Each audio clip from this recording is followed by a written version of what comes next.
first turn with me on Nigeria Decides live studios on independent television and radio. We're going through the Vanguard newspapers where we have issues of violence, and it's been reported that in Delta State, 5 fear dead, 1 injured, house razed. And in Rivers, 5 killed. Amechi Abe discredit exercise. In Ebonyi, we have thugs in military uniform hijacking election materials. And in Lagos, Sanwo-Olu roads Vivo trade wares over threat. Kaduna not left out. El-Rufai alleges voter suppression. And 2 deaths in Cross River. And of course, in Benue, we had reports of 6 feared killed. And those reports are quite alarming. And in order to look at how elections panned out yesterday, a lot could be said to be responsible for this. And we need to question the process and, of course, interrogate it logically and see what was responsible for that.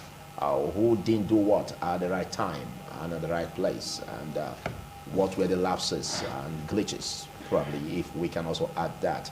But while we had a break, we were opportune to be joined by a political scientist, a lecturer at University of Benin, and he is also one we can always attribute to bringing a lot to bear when it comes to issues that galvanize in the electoral process. Great to have you join me, Nebilo Bakero. Good morning, viewers at home. Happy Sunday. Thank you, ITV, for having me this great Sunday morning. Well, a lot of issues, like we said earlier, has been greeted by what we are seeing by the Nigerians, in respect of how election went yesterday. What are your comments about some pockets of violence in some areas that featured violence? A point of departure in assessing electoral violence and all the misgivings about the electoral process is the character of the Nigerian state. When we say the character of the Nigerian state, we are talking about the inherent display of power by the elite that now reflects how Nigeria relates with the citizens in all ramifications. The Constitution of the Federal Republic of Nigeria, 1999 Constitution as amended, and the Electoral Act 2022 as amended, did not leave anyone in doubt about the rules and regulations governing the electoral process in our country. As a matter of fact, the 3 organs of government, i.e. the legislature, the executive, and the judiciary, they have featured prominently in the electoral process from 1999 to date.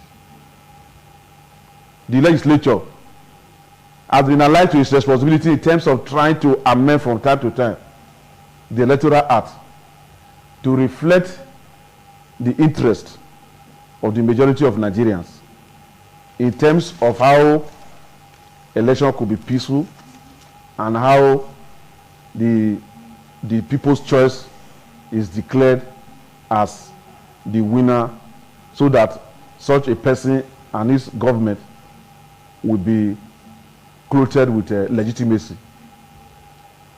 Then we have also seen that the executive have tried to also execute and implement that law, and then the judiciary has been alive to its responsibility, is discharging and also resolving electoral conflict in line with rules of adjudication.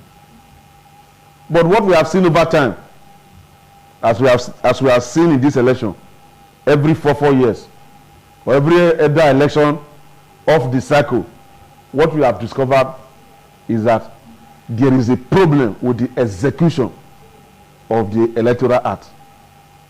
That is to say, the executive usually fail in executing the Electoral Act. What is the Electoral Act saying? Electoral Act has made provision for punishment for those who perpetrate thuggery.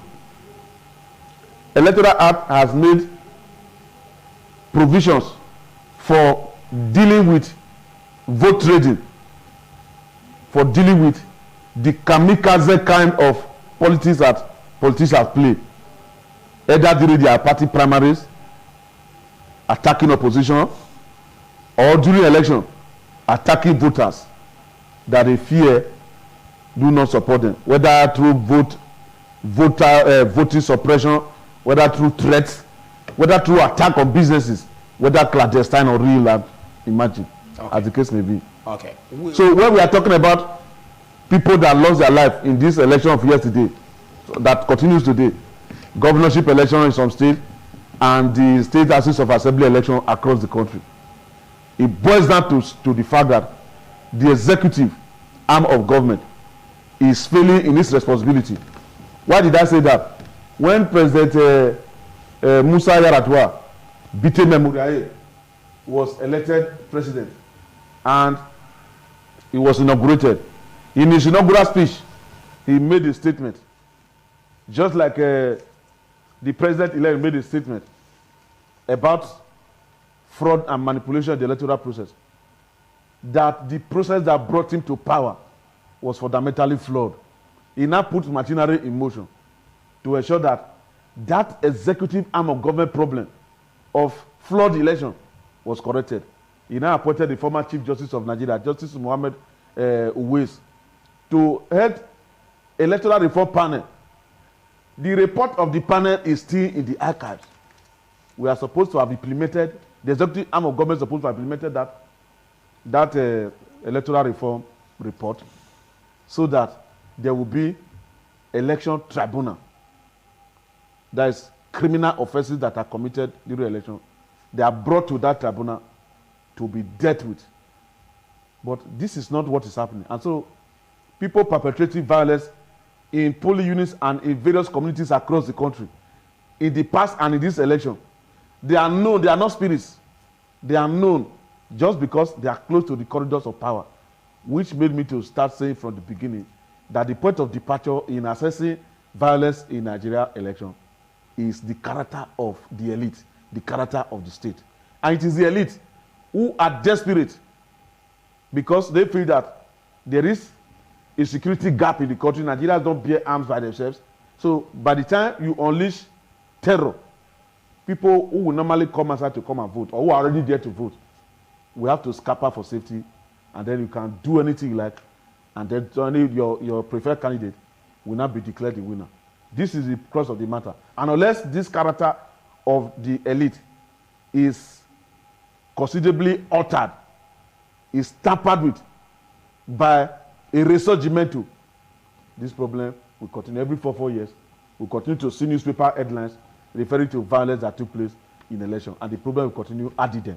Relating to what you said, a visit to Rivers State at Ikwere local government area where the APC leader in that state, Transport Minister Rotimi Amechi, voted. Rotimi Amechi also alluded to the fact that there were issues where some APC candidates were arrested, and that although the election was peaceful in his unit where he voted, in his units at Ikwere local government area where he voted, but that fake election materials were brought to his polling unit. Now, also he made clear that some of his party members were arrested. Do you see this as a drawn battle, relating to what Neville Obakedo said, as a drawn battle between the state, the instrument of the state, and that of the opposition in this election at Rivers? Yes, because if there is an executive in power, the incumbency factor comes in. If that executive is, from another party, and the other man who is complaining from another party, of course, the governor would like his party to win. That's why when I started, I told you that what we are having in this country is not an election at all. For instance, the title on this screen is showing you Nigeria decides. And that's what we're discussing. Yeah, but from what is happening, issues on the governorship and state assembly elections. Yes, Nigeria decides. From what is happening now, is Nigerians really deciding. From what transpired in the presidential election governorship and House Assembly election, are we really deciding? Of course, you can't take away the electorate from it. Is the outcome of the election? You can't take away the electorate from it. What you can only say is that are we getting it right yet? Otherwise, the electorates are decided. We're saying the same thing. Are we really deciding? Is the outcome of that election, is the outcome from the umpire really showing that we have decided? Because the whole exercise, comes to a nullity where we have voted for a particular candidate. At the end of the day, another person is being announced.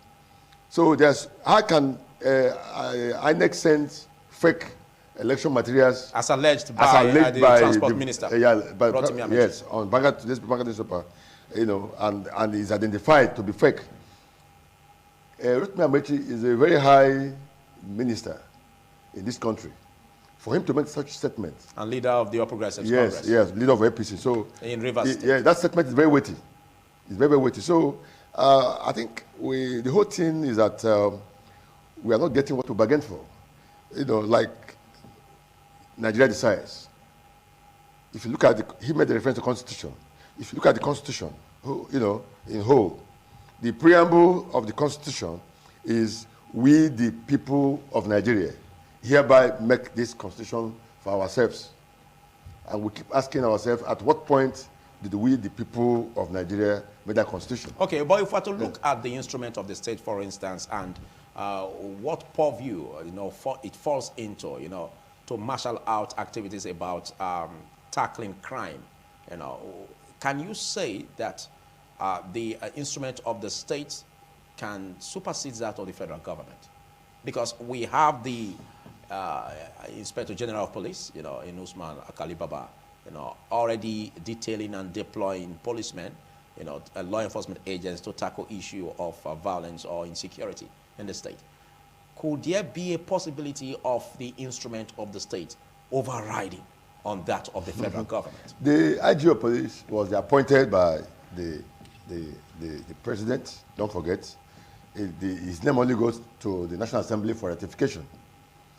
And, and the president yesterday, in his statement, in Daura, said that, that whatever his party says is what they mean.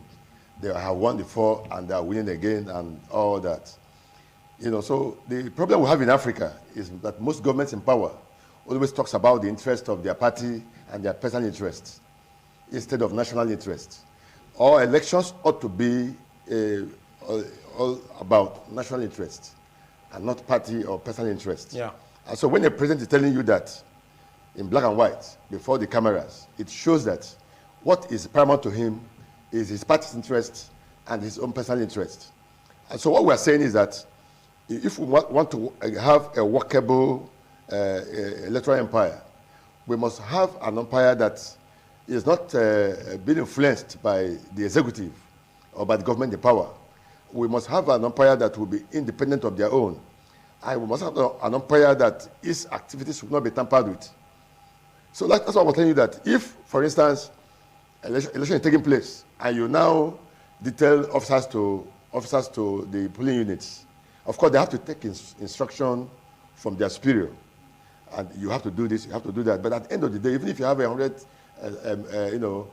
officers in the polling unit and they're not armed, it goes to no issue, because the moment talks come in and they're fully armed, the officer is not an iron. You have to take to his. And so we have not gotten the results we ought to have gotten for this election. For instance, the low turnout of voters yesterday, one, was the first election that was held on the 25th of February.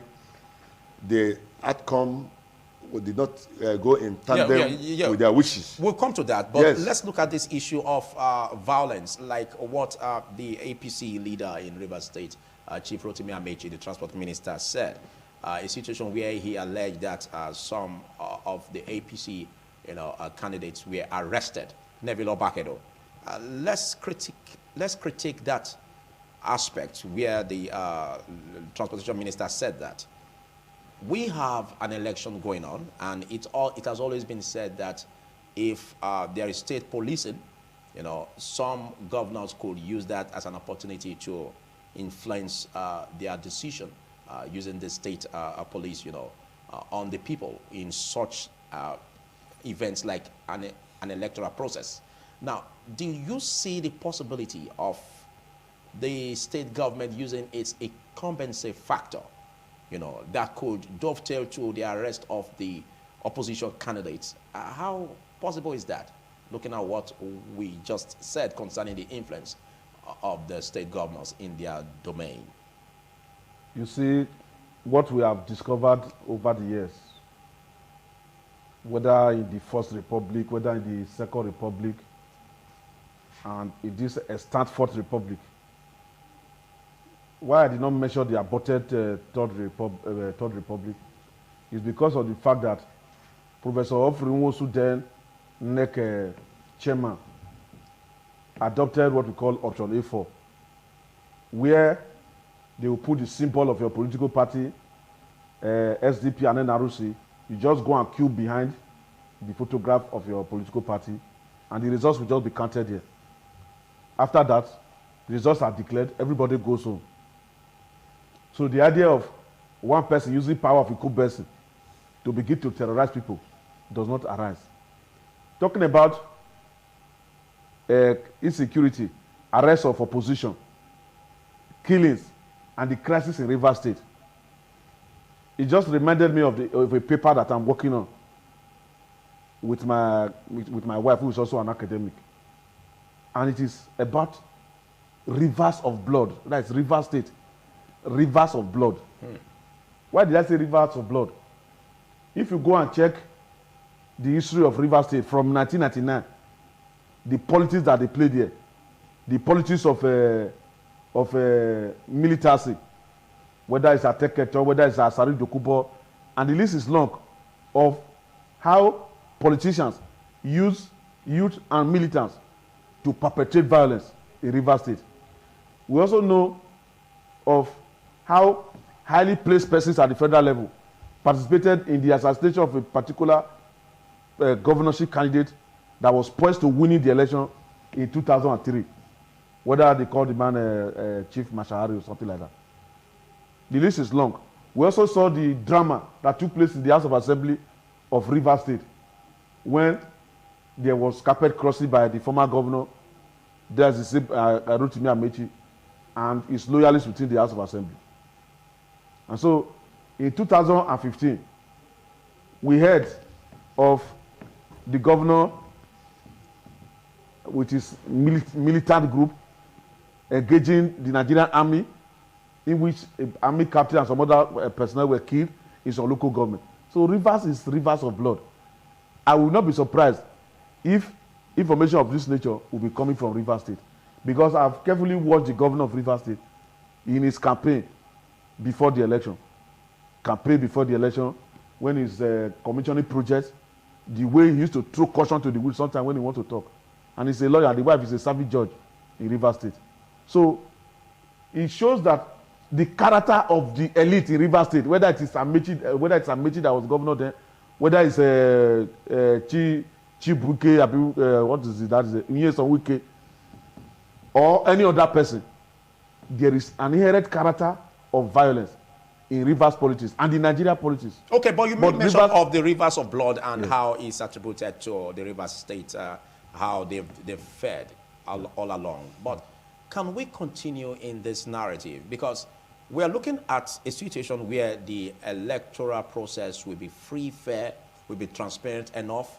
There won't be negative influence on the choices of the electorates. And if we continue to have this, where there's instruments of power, or the incumbency factor, or the state government, interfering into the electoral process that will bring about a shift in the narrative.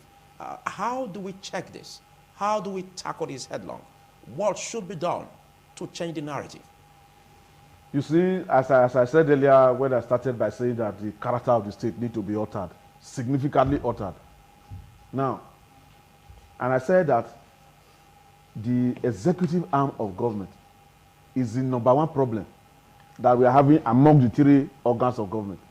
Because the Electoral Act, as I said just now, was deliberated and passed by the National Assembly. They now gave to the president, he acceded his bid to it. a signature to it. Then the executive is to execute it. This election that we are talking about, the violence that go with it, is the function of the executive. It is the executive that is in charge of the armed forces that they deploy for election. It is the executive that is in charge of the police that they deploy for election. And what baffles me is that in some polling units, you will see police, you even see soldiers not far away from the polling unit. Violence will be taking place.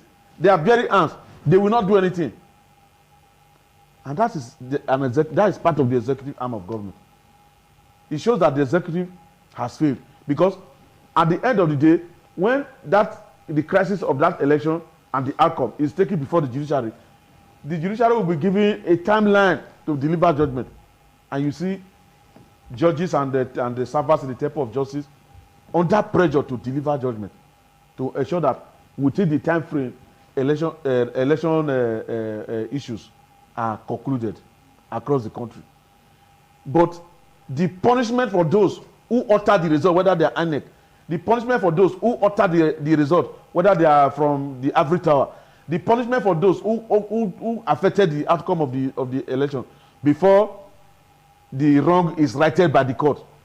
What happened to them? The executive is mute on it. And that is the reason why we are saying that anytime you want to analyze crisis, manipulation, and violence that go with election, place the blame on the doorstep of the executive arm of government. Okay, but how can we make the electoral umpire to function? Because before we had you on the set, we already discussed it alongside with Banefo Alakwe, in terms of security, securing elections, deployment of law enforcement agents and their duty posts, what they should be made to do to ensure that we have a free, fair, credible election. How can we zero in the electoral umpire to have some influence in terms of this deployment in order for us to cut or break the jinx that could be coming from the executive influence? It's not a matter of INEC. It's a matter of nationalism, being nationalistic. Because I will give you an example, because the example is useful. In 2010, there was going to be a rerun in Akoko Edo between Kabiru Ajoto of ACN and Aslam Agbabi of PDP. And because of my research activities, I went to that community 3 days before the election. I went to visit all the communities to ask them questions. I gathered information from various communities in that constituency. We came to INEC, and we had to stay, myself and my research team, we had to stay at INEC office at Igara overnight. While we were there, policemen were drafted to secure the place. At about between 11 and 12 p.m., another contingent of policemen came. They said they were from the national headquarters. Policemen were dispatched to provide security for the INEC materials at Igara. Those who were there during that period, who are watching this program now, they will remember what happened there. The policemen that came that said they were from Igara, they were from the national headquarters. One of my former students was there. Then he gave me vital information, which I'm not going to disclose.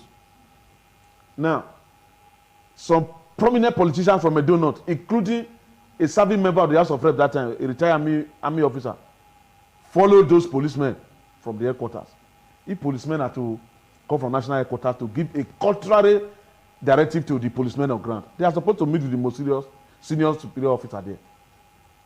They came and they wanted to see the INEC officer for manipulation of that election outcome. And that resulted to serious conflict and crisis between those two police officials that were there. The rest is history. That goes to tell you that politicians can do anything to undermine the electoral process. INEC is handicapped. Why did I say INEC is handicapped? INEC does not have its own police to police materials. INEC does not have its own police to police election. Is this deliberate? It's not deliberate. That's why I used the word at the beginning. I said the police and security personnel that are posted for election, they are not nationalistic. If I'm a security personnel, I'm a police officer, or I'm a soldier and I'm on duty, so long as I'm on duty and I'm assigned to a place and I see crime be committed, I should use the paraphernalia of my office to deal with that crime. It is better for me to ensure that those persons perpetrating the crime are apprehended. Let them go and be discharged by a competent court of jurisdiction. But the reverse is the case. I tell you the truth. I'm sorry to say that some people who want to participate in the election, I don't want to mention some examples that are too close for our comfort. I see some people struggling to go and participate in the election as SPOs, as this and that, and they will tell you it's not because of the money that INEC will pay. I'm talking of those that are not security personnel, drawn from various institutions in our country here. They will say, it's not because of the amount of money that INEC will pay that is making me to go and participate in this election. It is the money I'm going to get on the field. And some people that are watching now, they know that I'm directly speaking to them.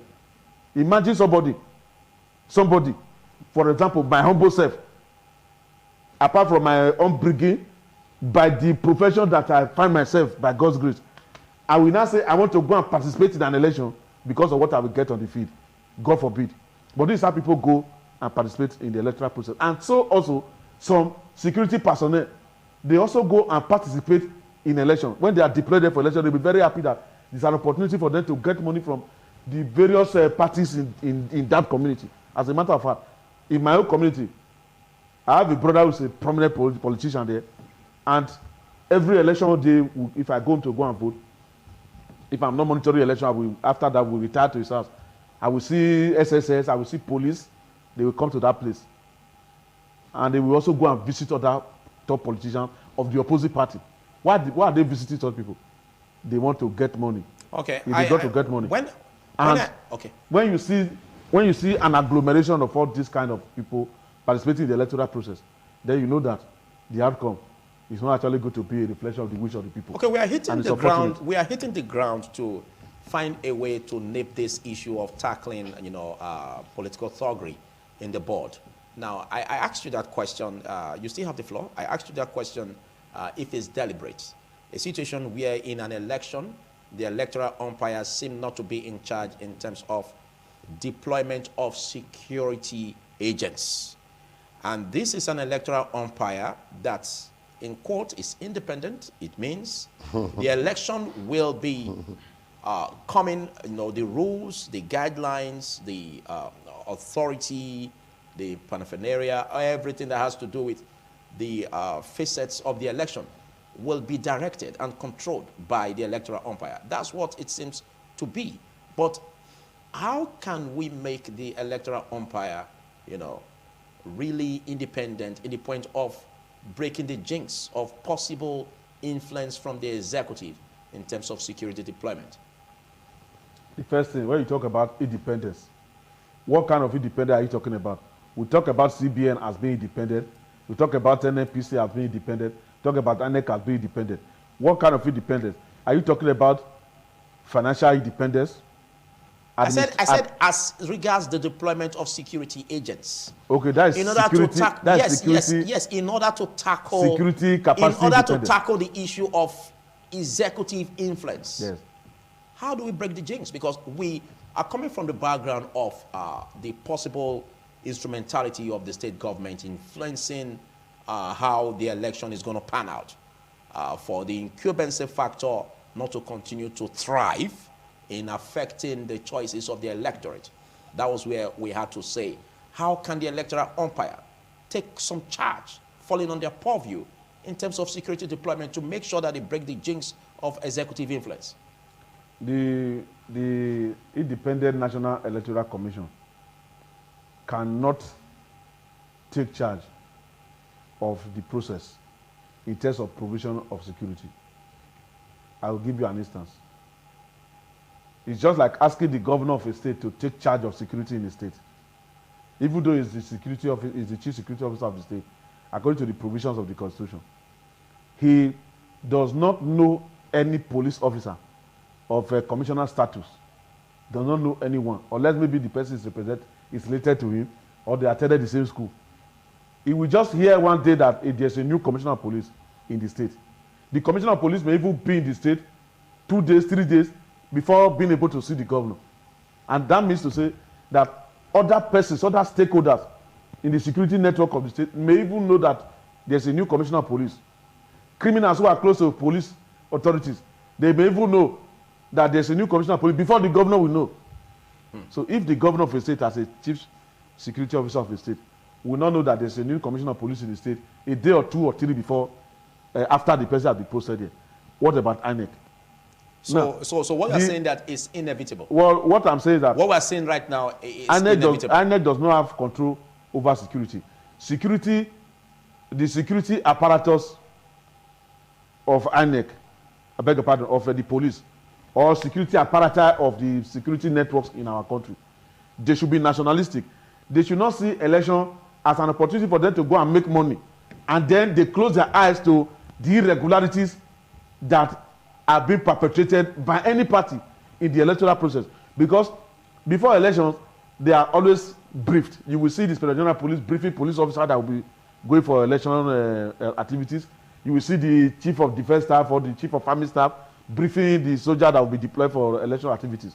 But when they now leave the briefing and they are posted to their various areas of jurisdiction, it is a different ballgame because of the mindset and because of the criminogenic nature of the Nigerian state, where it appears that the state is weak and is not able to punish perpetrators of heinous crimes. This is the point. For example, we are talking about the police arresting people and doing all this and that. I thank God that I have a legal practitioner as my co-discussant here, and he knows, just as I also know, because of the cases that I've had, and I thank God for the victories. You will see a person commit a crime. The matter is taken before the police because it's the police that have the power to prosecute criminal offenses.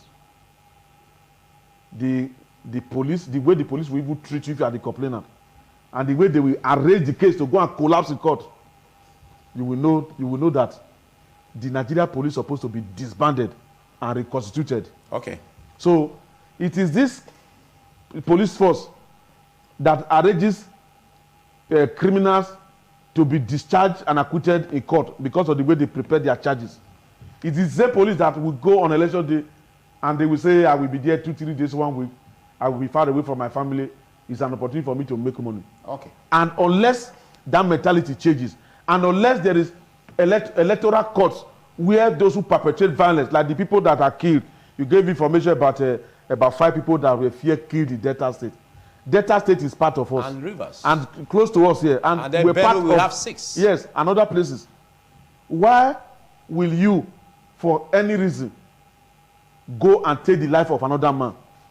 And I tell you the truth, it is not the governorship candidate of Delta State, the governorship candidate of any political party in Delta State that did the killing. It is not the State House of Assembly members, House of Assembly candidates in Delta State that did the killing.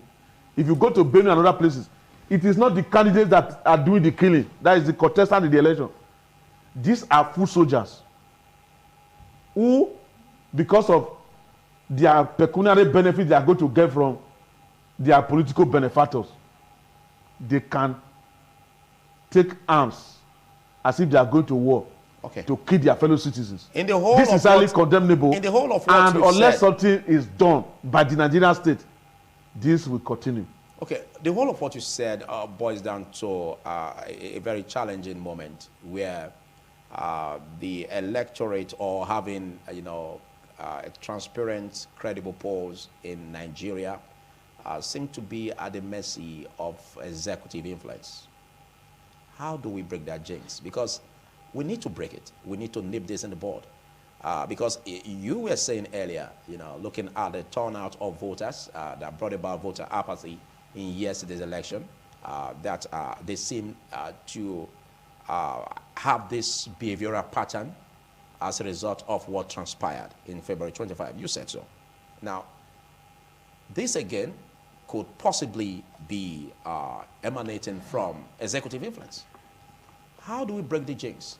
How do we make the electorate own this issue about the election in terms of voting their choices, and their choices, come out in real time, transparently. How do we do this? Because we seem not to have a headway. Yeah, that's a very interesting question, and a question like my co-discussant said here. He was using the word nationalistic, Patriotism. Idealism, patriotism, and all that, And so, the question you're asking me is, what is the way forward? Yes. So that when Nigerians vote, let their vote count. Let the candidate that they voted for be, pronounced the winner of that election. He has made a lot of point here, on the issue of police and all that. But I feel that is also his personal opinion, not that of the studio, not that of ITV. It's his own personal opinion, what he perceived as the behavioral attitude of the police and all that. But back to your question, it is glaringly clear that what is happening today in Nigeria, as far as the process of electing a candidate is concerned, cannot be called election. It can be called democracy. This is not the true meaning of democracy. That's not exactly what we're saying, because I'm coming. You're asking me a question. Like you said, that's your opinion. Yes. But you're asking me. I said that not to give that impression. I know. Yes. You're asking me. What I'm asking is, how do we interrogate the process to have efficiency, in the electoral process? Yes. To make it count. Let me as transparently as possible. Yes. Let me answer your question. The only way out is this: the system for which we now elect people. My personal opinion, cannot be held to be true system of democracy, because everything is not working right. You understand? Now, if an electoral umpire can break its own rules, if an electoral umpire can break its own rules, if they can flout the law, if they can behave in the way and manner that the public can no longer have confidence in them, you now doubt the outcome of that election. Like Obi said, that if you want to answer His Excellency, the process that makes you an excellency must be excellent. And so, if a law has been made to guide INEC, we expect INEC to follow the Electoral Act, whatever that have been pronounced on this. Without due influence. Without undue influence. Again, if he has made so much point on the judiciary here, and that, again, it's the duty of police to arrest people that is involved in all this, electoral violence and all that. If they have failed to do that, the blame goes to the IGP. Now, to answer your question, the only way out of this crisis is for us to go back again to the drawing board. We have to amend the same Electoral Act again. We have to come up with a law that will allow people to vote at the comfort of their bedrooms and their parlors. We have to allow the National Assembly to make a law for a system of voting where whoever you vote for, or any party you vote for, can be probably transmitted from your own phone, your own Android phone from your house to INEC server. Because there's no point of gathering everybody in a polling unit and then risking the life of both INEC officials and risking the life of those who came to vote, because one executive somewhere or one big man from any particular political party have given instructions to his talks or to the officers he can control to do so and so act that is probably against the law and that can even take a life of any particular Nigerian. And so, for what we have observed so far, the electoral process is not working in Nigeria. And so the only way out is to see how those laws can be amended. You can't say the electoral process is not working in Nigeria. Maybe what you wanted to say is the electoral process is not working as optimally in Nigeria. For you to say it's not working in Nigeria, it means it's not working at all. Which won't be seen as verifiable. My brother, if Nigeria has value for human lives, by this morning, the INEC chairman should be resigning. How can 20 people die yesterday?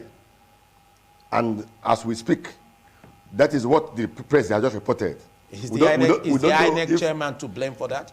Because we just said it just now. Neville just said it that INEC doesn't call the shots. We have no reason to lose one life. We have the security apparatus not under INEC.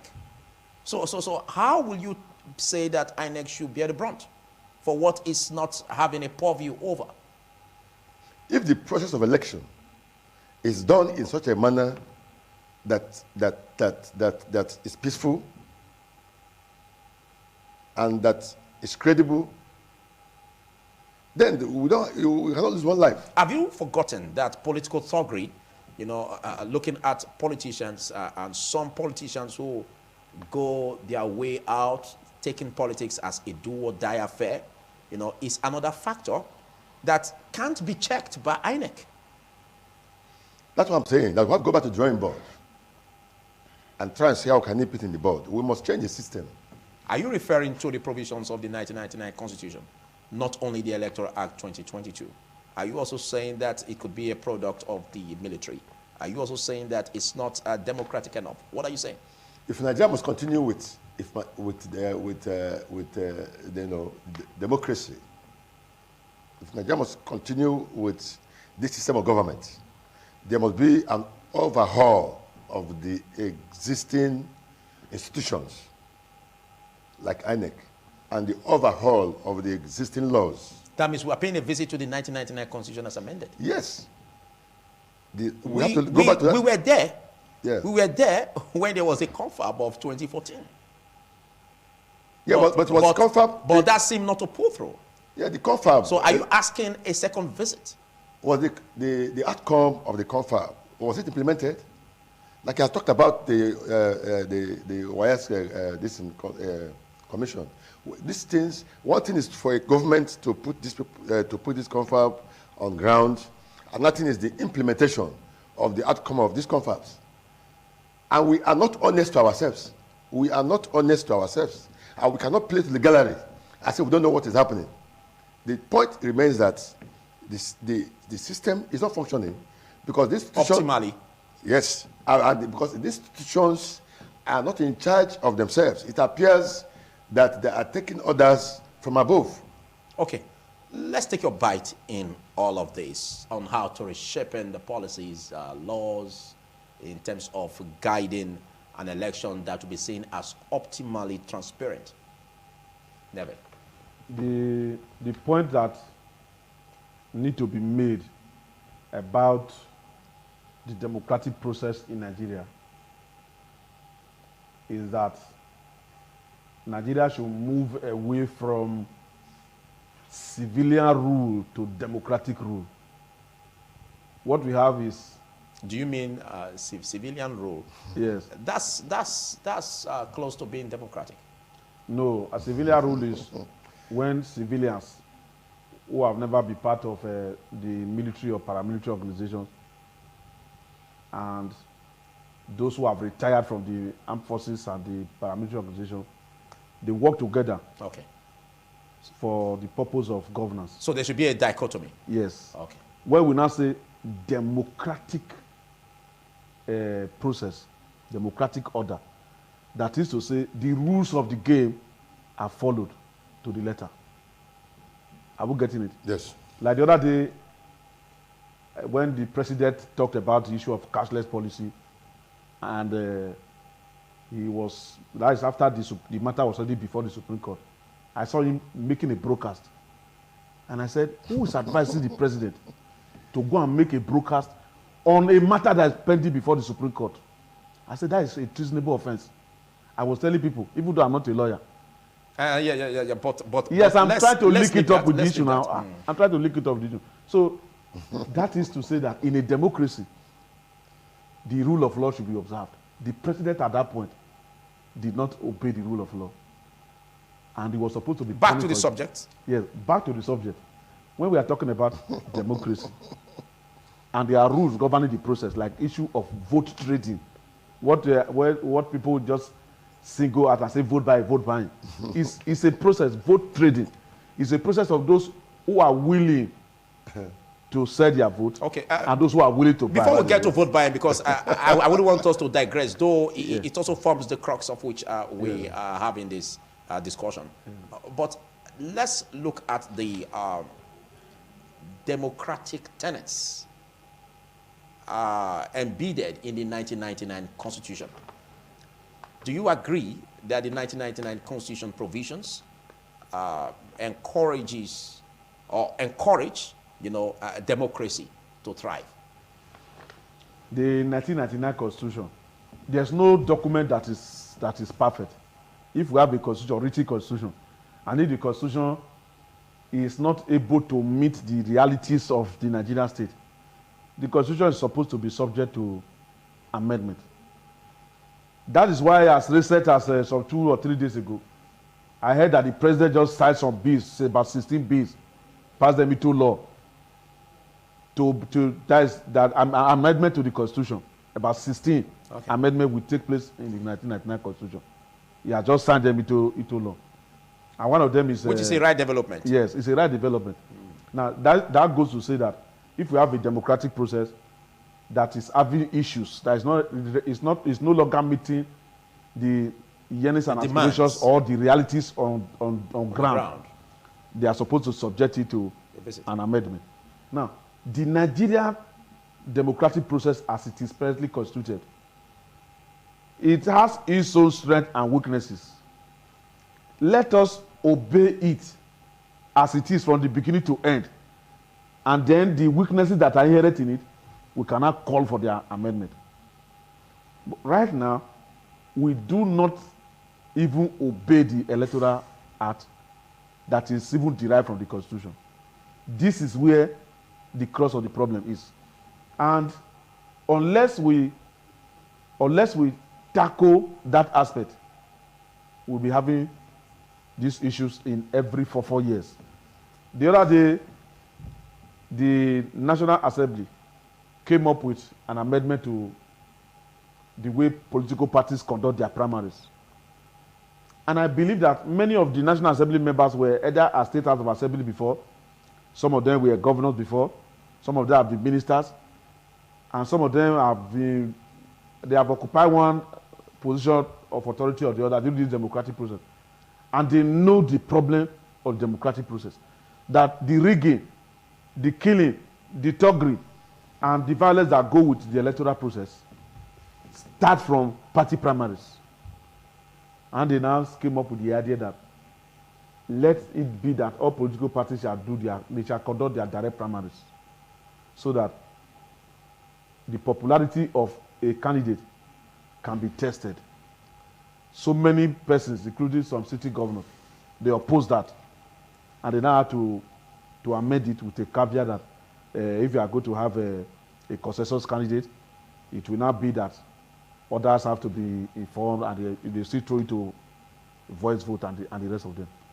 Now, if there is violence in primaries and the candidate is thrown up by a political party that is not acceptable to the generality of the party members, and party A does that, party B does that, it means from the beginning the fruit of democracy will not be enjoyed by the people that such political parties are throwing up as candidates. Okay. And so such people, because they know that they may be popular but they may not be accepted by vote, they will not resort to violence.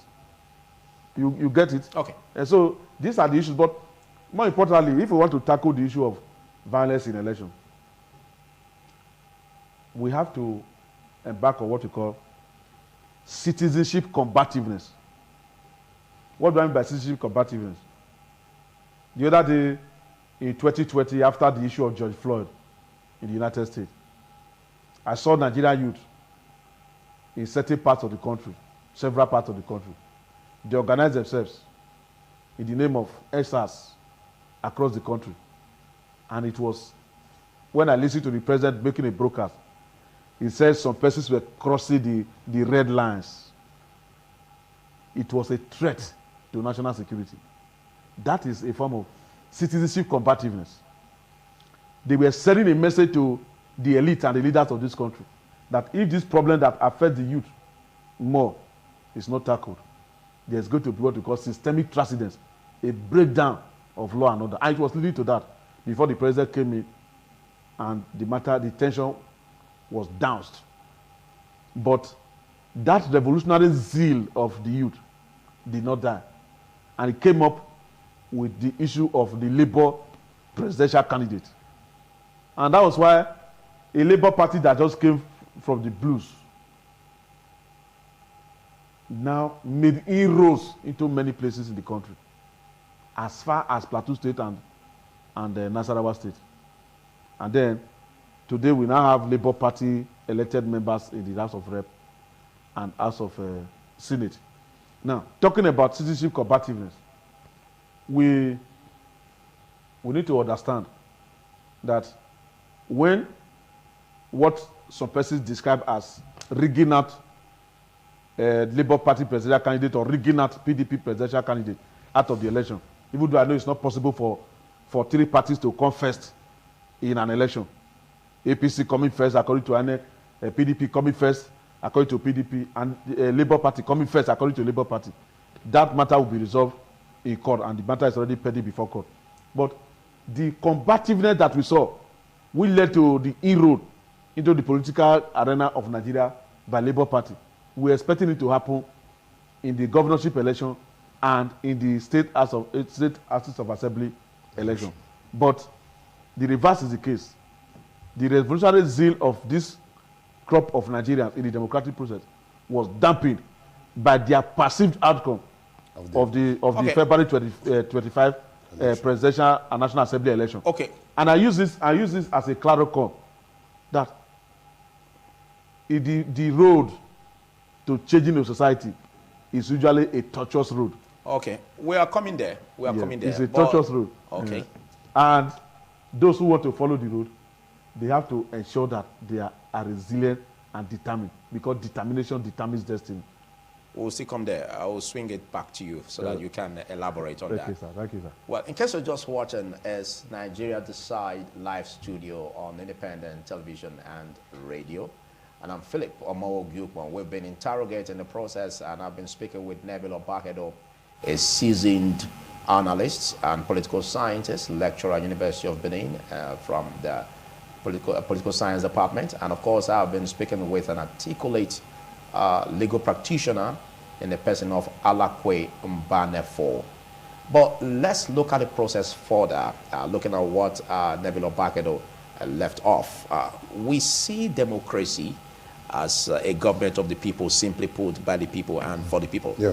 And there seemed to be a very negative trend. You spoke about it, but I said you should suspend. We're going to visit it later.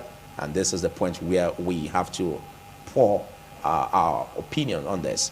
There seemed to be this negative trend called vote buying that has been invading the political process, the democratic tenets, which has not been auguring well for our nationality, our country, Nigeria, and Nigerians, our national life.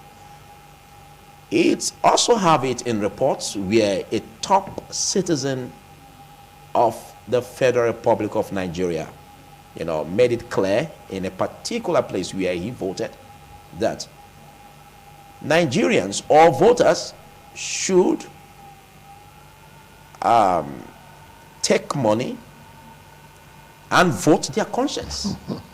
Now, if we must make it right, if we must turn the tides, if we must have a new orientation that will make everyone to look at the electoral process as a thing of value that we should put our premium, attention on, what do you make of such statements coming from a top citizen that Nigerians or voters or the electorate should take money and vote their conscience? And the big question here is, if one takes money, which is being geared towards you having been induced, negatively to toe a decision that ordinarily you wouldn't have morally want to take, is there still a conscience if somebody, take that part, take the money, and then vote his conscience. Would there be a conscience after taking money? The answer is an emphatic no. There will be no conscience after taking that money. You cannot use illegality to achieve legality. You know, so because in law, the giver and the taker of bribe are all both guilty. I read it in the Vanguard, what I was just saying now, is quite unfortunate and unacceptable that somebody as high as that, was making that comment. That is not the dream of achieving a true democracy, you know. And so vote buying or vote trading, as my friends put it before now, you know, is of course not a good. It's not good for the Nigerian democracy. And for it to be coming from a top citizen. Yes, that's to tell you the mentality of the executive, like you were saying before now. And they have commercialized elections in Nigeria. They have made it to be a kind of war. The highest bidder takes it, and the strongest takes it. That is not the democracy, the kind of concept that was built in the Western world. It's not the kind of concept that was built in the US, where we copied from. This is probably the Nigerian democracy. Maybe we don't have the Western democracy and the Nigerian democracy. That's why I was telling you that the system is not working at all. Let me take you to the book written by Bolaji Abdullahi. Bolaji Abdullahi, in his book titled On a Platter of Gold. Bolaji Abdullahi, on a book titled On a Platter of Gold, did quoted the wife of the former president of this country, Goodluck Jonathan, saying that the presidency, we never bargained for it, we never purchased it, we never asked anybody for it, we never campaigned for it, we got it on a platter of gold. I think that was what Bolaji Abdullahi saw when he was writing that book, because it fell on their laps. They never asked for it. Of course, the first time he came in as a president. So, unfortunately, in Africa, everything that comes, we copy. We don't copy it right. Of course, the presidential system of government, which we practice in this country, we copied it from the West. But this is not the exact thing that gave to us. We have changed it to suit our purposes, to suit our personal purposes, to suit our political purposes, to suit our tribal purposes, our ethnic purposes, our religious purposes, and all this. So it's not going to work, and it's not working. So you don't expect anything, because the highest bidder on the vote buying, like you rightly put it, at the end of the day, we carry the day. And again, of course, if you want to buy the votes, apart from paying to people coming to cast their votes, there's the tendency that the umpire as well can also be bought. Okay. And so it is not good, this is not the kind of democracy that you expect that can build the nation. Okay. Because it can only lead to one direction. Yes. You keep getting the wrong leaders or wrong people on the seat of power. So at the end of the day, it can only make Nigerians poorer and underdeveloped. But let me say this before you ask the second question. When the federal government of Nigeria came up with the issue of Naira policy of changing the color of Naira, it was a welcome development. Of course, we felt that the essence of the whole thing was to check inflation, and that they came with the idea that a lot of people were keeping so much money in their backyards, and that there was need to see how they can once again restart the economy and all that. In trying to all do that, the intention was right, but the implementation was not right. So at the end of the day, people were asked to return the old currency and take the new one. As we speak right now, they did not see the old one, they did not see the new one. And so before the election, people were already... No, you can't say they did not. I didn't want to cut in. Okay, let me come in here. Before the election, okay, people were finding it difficult to have access to their money. And so before that election, people were already impoverished because they can't have access to their money, they can't have access to food, they can't have access to Medicare. And such a man who is already, already disillusioned, and somebody is offering him 500 naira on election day to go and cast vote there, hunger can be very dangerous. And so the government never helped matters at all before the election. And such policy, I think the timing too was very, very wrong. The timing of the redesign was very, very wrong. And again, under that circumstances again, the order that old currency should not be accepted came on board. Like my friend said, before the Supreme Court came to the rescue, and the executive also found a way of muscling the Supreme Court. And so it's quite unfortunate that in this country, the executives don't obey order of court. And it's not good for democracy. Like you said, the democracy must be built on the rule of law. A legitimate government should be able to obey the court. Okay, you've said so much, and I didn't want to interject, but let's look at the aspect where I also said that when we make statements, we should be conscious of statistics and statements that have elements that are not verifiable, as we put it. You made clear that the system is not working at all. I think that was wrong, because if you can't say the system isn't working at all, maybe what you wanted to say was that the system is not working optimally.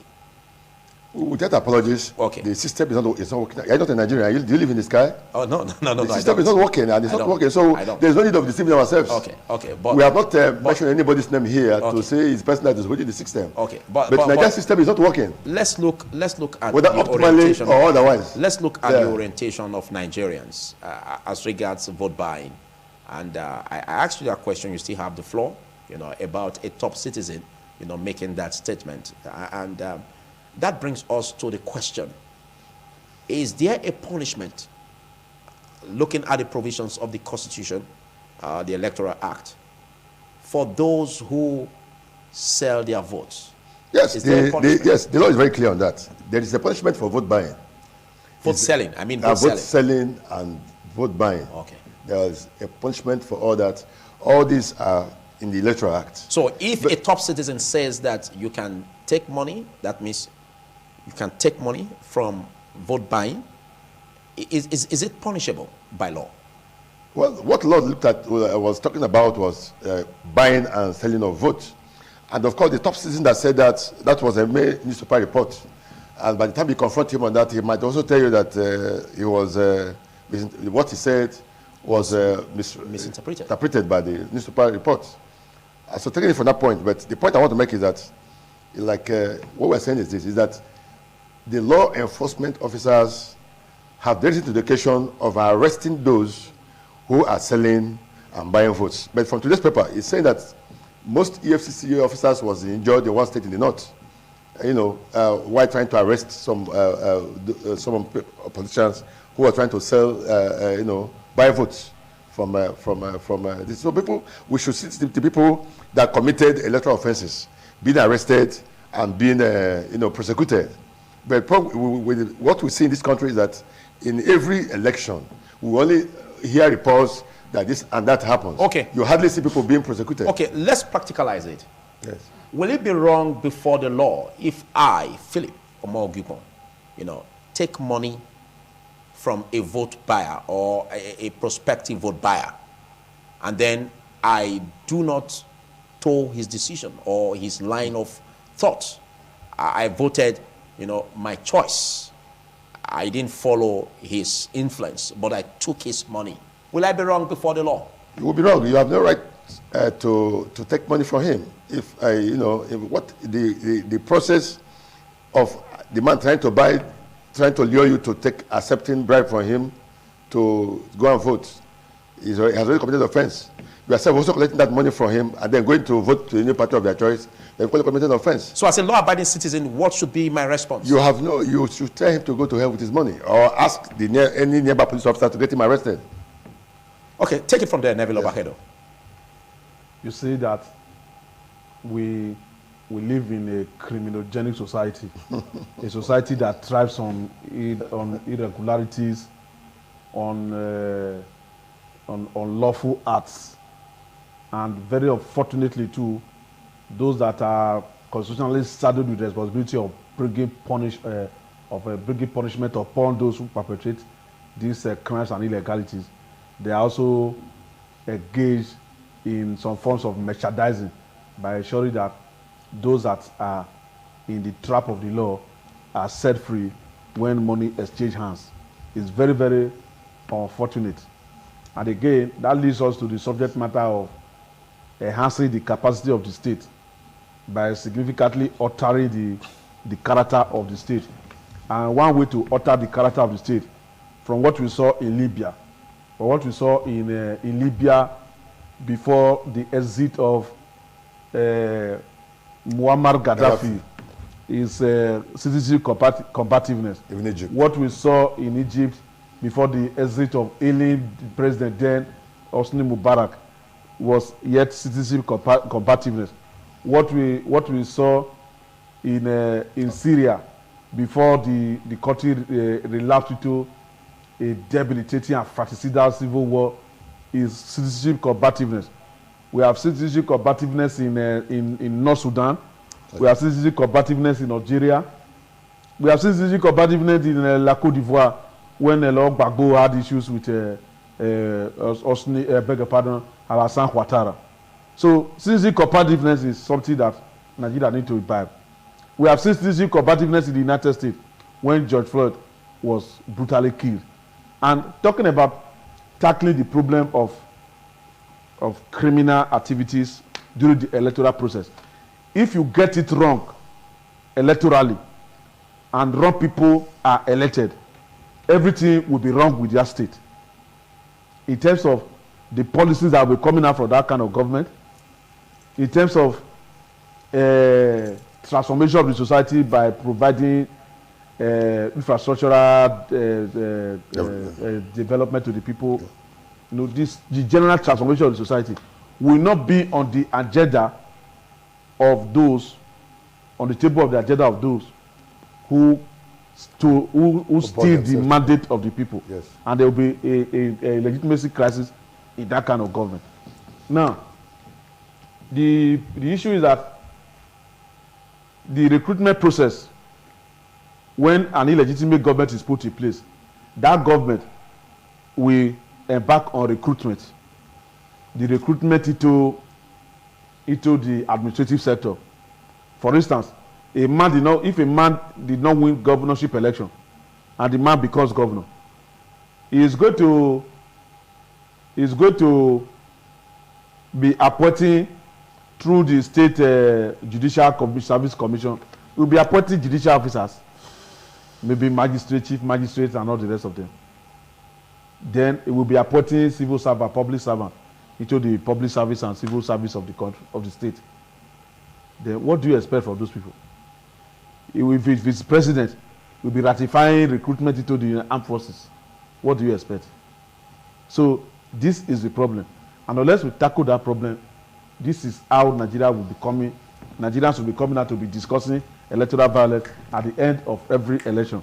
This is how Nigerians will be coming to discuss on television or on radio issues with the electoral process, because the process are being transferred from one generation of election to another.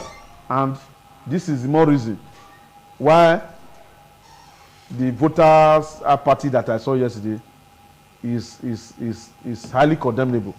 Condemnable in the sense that those who want to really change a system, they should not be dissatisfied by one hurdle on that process of transformation. Okay, thank you. Because I discovered that when the military were here, certain persons that participated in anti-military government, some of them are still alive. Some are late. People like Ganifa Wemi, as a lawyer, any little thing that any little action of the military government, he will immediately go to court to go and challenge, and he was arrested, detained. And I'm not surprised that even while the man is resting his grave, the president and commander-in-chief of this country now, even though he was a military dictator, had to respect him in his grave by giving him the honor that is supposed to be given to a vice president of this country. Okay. So may so rest in peace.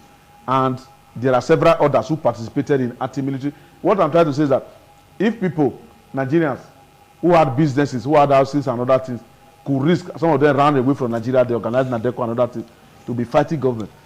and they were already above 50, 60 years of age. This youth of this generation should also rise above the occasion and organize themselves. The word organize themselves is the key thing. When I say organize themselves, I didn't say they should organize themselves with perpetuating violence. They can organize themselves and marshal out their point about the kind of country that they want for themselves and for those that are living in Nigeria. If they do that, we feel that. Thank you. Still in the aspect of vote buying, but I must say that while you were talking about discouraging the aspect of someone who wants to encourage anyone to take votes, to take money for vote buying, you may mention the fact that they should go to a place where it's not airworthy. But I must say that we don't make use of that word while we are on air. But let's quickly look at this aspect of vote buying. It's been said that in some places we had the anti-graft agencies, arresting those who were seen buying votes, and what do you make of this in your practice as a legal practitioner? Since the advent of our electoral process where vote buying has been greatly condemned, do you see cases pulling through, and what do you think could be the setback we're having in not having this issue of vote buying cases being prosecuted to a logical conclusion? Yeah, in a matter there must be a complainant. There must be a complainant, and what the problem that such cases suffer most times is who is actually the complainant. Unless otherwise, even when officers arrest, will they be available to give evidence in court that this is what they saw and this is what transpired? And then most times, you see, there is a movement of officers from one state to another state. And even when people are arrested, the people that did the arrest are moved back to, the people that did the arrest goes back to their former locations. And so most times, there will be this issue of logistics in trying to prosecute and all that. But, another issue again is that because the way the system works in this country, people can also be arrested. And at the end of the day, one big man will make a phone call and say, those are my boys, please release them. And then, if the person in charge is loyal to the so-called loyal in quotes, the man who made that call, you will see that the people are released. And then when you go back, they will tell you, well, it's a bailable offense. And if it is a bailable offense, the people are entitled to bail. And that there's an order from above that the people should be released. And so if there is no nominal complainant who probably will approach the court and say, look, so-and-so, I was the complainant in so-and-so case, where so-and-so persons were arrested. They want this case to be prosecuted. If nobody comes at the end of the day, the phone call from the big man will be obeyed, and the people goes away. So some of these things are the impending trials. Okay. Within the NBA, don't you think, isn't there a body, isn't there a function where the NBA can also, take this up, like what we have in Sarah? Yeah, NBA will always add their opinions about, what is happening, and then probably advise the security agencies on what to do. Like this election now, NBA have a monitoring room where they're monitoring what is happening, and at the end of the day, they will give a press release about the observations in the elections. So, but that doesn't make them a nominal complainant in the case. Okay, let's look at the process where it was said that what transpired in February 25 elections, was also featured in terms of the effects we had in the turnout of voters, bringing us to a problem where we have voter apathy just now. Yeah. How do we correct this process, looking at the electoral umpire? About the apathy? Yes, the voter apathy. How can this be corrected? Looking at the elements that we have, the beavers, the non-availability of transmission of electronic results at real time. What do we do? How do we correct all of this? The only way it can be corrected is very simple. Is it's INEC to do their job, to do the right thing. It's for INEC to obey the laws. It's for INEC to obey what the law says as far as conducting the election in Nigeria is concerned.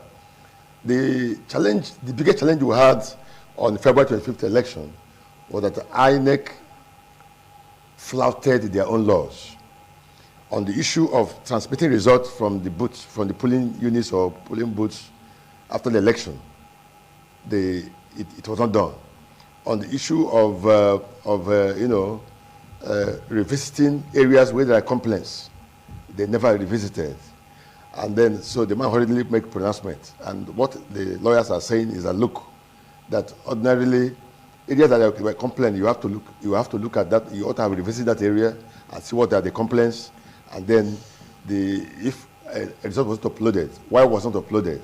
And then, what did the electoral law say about uploading of results? And you see, when the matter went back to the National Assembly, the Senate President was almost saying the two different things about what the National Assembly meant by transmission of results or by uploading of results or whatever. I don't know how a National Assembly that made a law can no longer understand the law that they made. So the voters' apathy that we saw yesterday, those that was interviewed, was actually saying that the outcome of the last election wasn't actually what they had in mind. Again, it's not good for the Nigerian state because we are having a kind of brain drain where medical doctors have been leaving this country. So a lot of guys who have lost hope in this system are leaving the country. Lawyers are leaving, medical doctors are leaving, the academia are leaving. And this is our country. And the only way we can stay here is a situation whereby we see that system is working, and a situation whereby we see that we have the right people in government.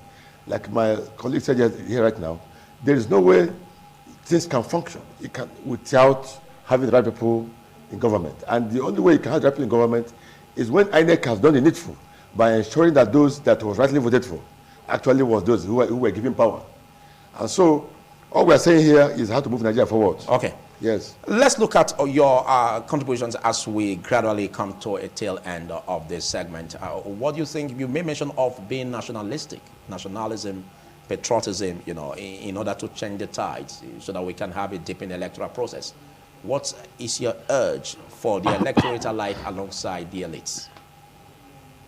In the first instance, when we have realized that we have problems with our electoral process, and the outcome used to determine every other thing that is wrong with our society, whether good or bad, whether education, whether economy, and the rest of them.